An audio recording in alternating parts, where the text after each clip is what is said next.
నాటు గులాబీలు చక్కగా కుండీల్లో కన్నా ఇలా కింద ఎక్కువ ప్లేస్ ఉన్న దాంట్లో పెట్టుకుంటే చక్కగా పువ్వులు చాలా వస్తాయండి.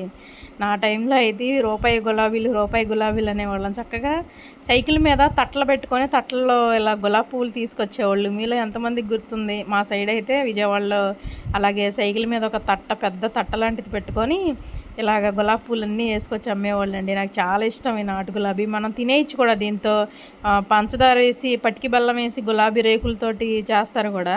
ఇంకా ఈ చామంతి నారేమో బందర్లో తీసుకొచ్చానండి. లాస్ట్ టైం బందర్లో మొక్కల వీడియో పెట్టాను కదా, అక్కడ తీసుకొచ్చాను. 5 మొక్కలు కట్ట 40 రూపాయలకి ఇచ్చారండి. 4 కలర్లు ఉంటాయి అమ్మ అన్నారు. చూడాలి మరి మొగ్గలు కూడా స్టార్ట్ అయినాయి ఏమొస్తాయో.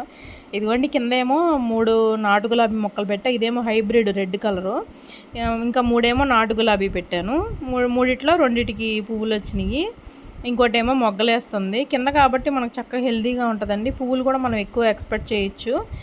చాలా బాగుంటుంది. నాటు గులాబీ ఎప్పుడైనా నేల మీదే ఉండాలండి. నాకు తెలిసి నేల మీద ఉంటేనే దానికి మనం చక్కగా పువ్వులు ఎక్కువ కోసుకోవచ్చు.